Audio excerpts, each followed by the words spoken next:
Bonds are reversing from last week's sell-off. We've got a strong bid into the U.S. Treasury, but the trend is still very much intact of rising yields since August. Let's talk about what happened last week, put it into perspective for how investors should think about the stock market as well, and maybe we'll mix in a few other things with Jim Paulsen, Chief Investment Strategist at the Luthold Group, back with us here. Jim, good morning, and I'm happy to talk about bonds because when I look at your estimate for 2% on the 10-year, by the end of the year, it looks a lot more reasonable than the average of economists that has been at 1.3 and 1.4%, which of course we've already gotten through, Jim. So are you also thinking that maybe this thing could keep going higher? Does 2% still seem reasonable to you? I think it is, Oliver. That's kind of where I'm at, have been, and I probably will continue to be here unless things change. I think we'll reach 2%. I just don't think it's all going to happen in one go, though. I think we kind of will edge up, pause, and then later on have another run up, and by the end of the year we'll be close to 2%. I don't think that's going to overall be that damaging to the stock market. We are in, we've come up dramatically here from where we were a year ago, no doubt about that. But what's interesting is today at below 1.5%, we are still lower in the 10-year yield in this country than any other time in the entirety of U.S. history except for last year. So, I mean, we are still extraordinarily low yields. And even if we get up to 2%, they're pretty low. And until yields historically have gone above 3%, if you go all the way back to 1900, they have not really been that damaging for the stock market. And when we're in a situation this year where we're going to probably have, I think, some of the strongest real economic growth of the entire post-war era, I think we're going to come in around 8% real GDP. A small rise in yields, even up to 2%, is probably not enough to kill off this run.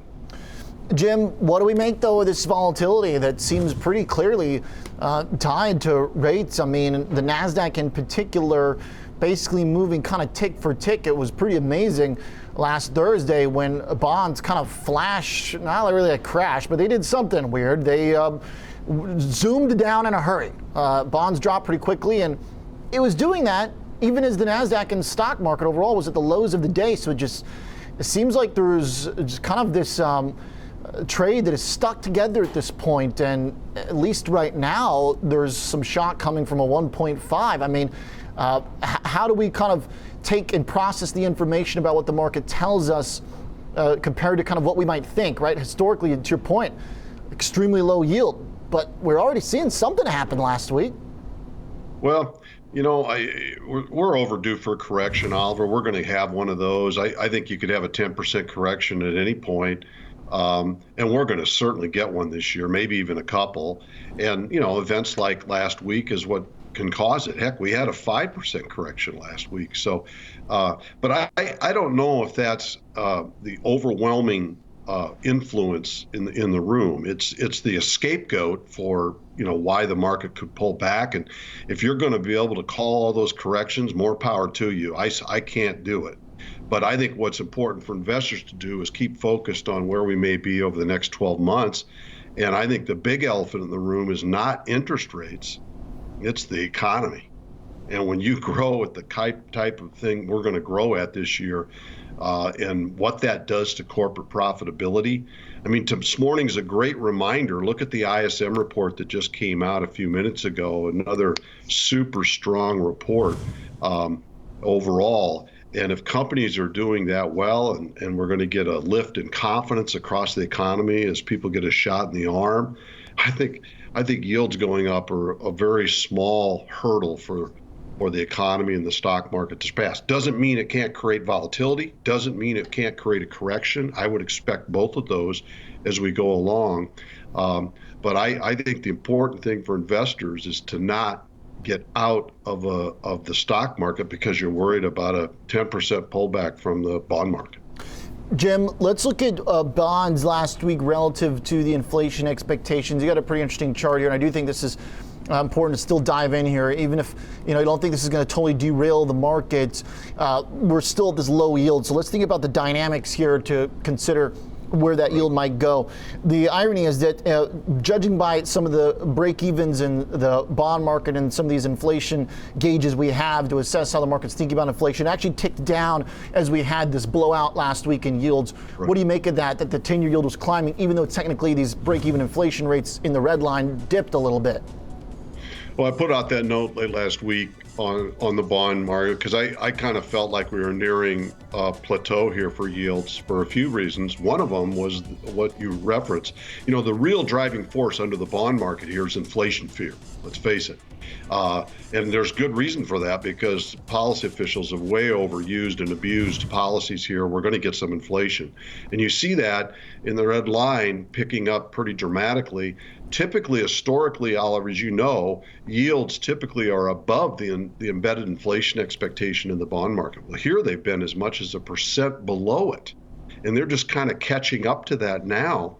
But what I found encouraging short term was that the embedded inflation expectation has been falling in the last 3 weeks almost now, while bond yields have been rising. And I think ultimately, if inflation expectations are cooling, that's likely to cool off the upward run in yields as well. So that was one of the reasons I thought that we'd maybe calm this initial speed rally in yields down. In addition to that, we just had a huge cold spell over the entire United States, which typically slows economic growth reports going forward. And then we knocked out one of the largest economies, regional economies in Texas for an extended period.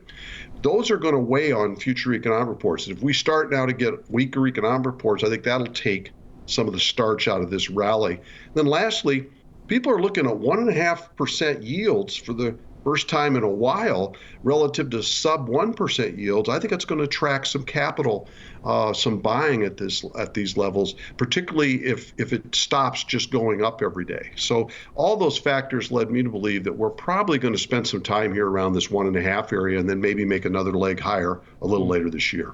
Jim, what if the connections between the bond market and inflation are not as strong as we think? I mean, to the point here of the chart, inflation expectations actually came in as bonds really got slammed. What if we just look at bonds like a price like anything else and a line that's going in a direction that if I'm looking at that line right now, I probably don't want to be in the reverse of the trend, right? I probably don't want to fight this trend for yield. What if there is just an unwind of a decade plus of people piling into bonds because they always knew the Fed would be able to either cut rates or buy more bonds, and right now they're buying the same amount of bonds and they're not cutting rates? I mean, what if this trade just keeps unwinding for no good reason necessarily? Is that possible, and what would that mean for stocks?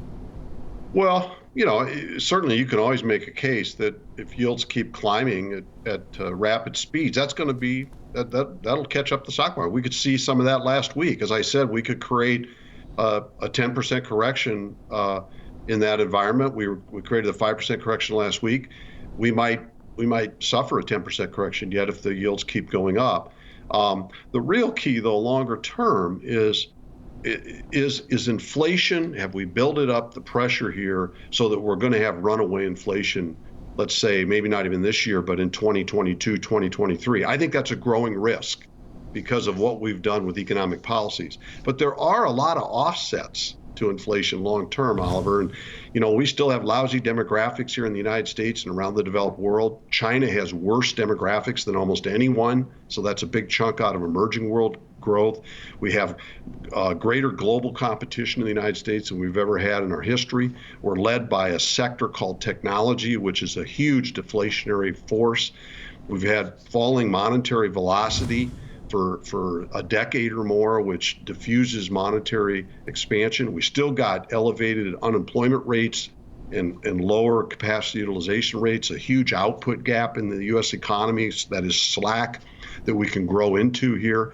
So there's a lot of force for disinflation. And my guess is we're going to have higher inflation this year and next year, but I don't think it's going to get out of control, which tells me ultimately that 10-year yields before this recovery ends probably get back above 3%, but maybe not a lot more than that. So right now, as we see the inflation numbers, it's basically been about expectations, right? And the kind of narrative that's building. So far, the data hasn't been too hot. We haven't had any big CPI beats. I mean, the actual data itself for inflation specifically, to your point, it hasn't been running. Some of it. It's just expectations of it, right? I mean, the numbers in terms of timing should be coming up soon, Jim, that year over year for CPI, because we're looking at all the other economic data. Yep. They look great. The Eco Surprise Index is jumping again. Yeah, we're going to get higher inflation. Make no mistake about that. I mean, if you just look at what crude oil's done and other commodities, and you're seeing, wage inflation that's come up a little bit. Some of that's a mix issue, but my point is we're going to have higher inflation this year. I think the CPI is year-on-year headline is going to reach 3% year-on-year here before the year is out. I think the core may come up to around 2% or something of that nature overall. But you got to put this in context. I keep coming back to this. If we had this type of inflation going on against a 2 or 3% growth backdrop in real growth, that would be much more disturbing. There's no doubt about that. But we're having inflation pickup primarily because we're going from a 10% contraction in real GDP to a 10% increase in real GDP. Almost one of the lowest 4-quarter periods in the economy to one of the highest 4-quarter periods of growth. And that's driving up price inflation. But to me, so far, that's evidence that the economy is booming as opposed to having this runaway inflation risk that currently is in a panic. If we get it, on days of correction like last week, or if it gets more extreme, we go down 10% or more, I'd be a buyer on those dips. And I think you're going to have company. There's a lot of portfolios that own too much in bonds. And the big story here might be less about what it's doing to stocks right now than the pain it's creating for the first time in a long while for bondholders that have been piling into bonds and fund flows and out of stocks for the last few years. And now they got to start to evaluate when they get their reports, do I have too much in bonds? And if I do, what am I going to do with it? Some of it's going to find its way to the stock market. So one of the fail-safes for the stock market here is if yields do keep going up, it's going to draw more portfolio allocations, I think, going back towards stocks. Okay. Hey, Jim, we only got about 40 seconds, but what do you think of Bitcoin off the highs as the stock market's been off the highs? My whole reason about Bitcoin is not so much where it's going to go, although I think it will do okay over the time. But I think it's two things. It has a very low correlation to stocks historically, and it's super volatile. And I love that volatility. That combination of a really volatile asset with low correlation allows me to add something that can reduce the risk because of its low covariance to stocks, but also I can trade that vol. And it's so volatile, even if it goes down or up, if I regularly reposition my Bitcoin position, where if it goes down, I buy, if it goes up, I sell a little, I'm going to buy low and sell high and add value to the portfolio over time as long as it continues to be volatile. Okay. And ultimately, if Bitcoin makes it, Oliver, the volatility will start to diminish. Right now, you have an opportunity to exploit an asset that has a unique characteristic that I can't find and other assets. All right, certainly high beta risk, at least in the moment, still 25% off the highs. Market only down about 4%, but BTC wild for sure, serving that purpose of volatility. Appreciate it, Jim. Good to catch up. Thanks as always. Thanks, Oliver, for having me. Thank you. Jim Paulsen, Chief Investment Strategist at the Luthold Group.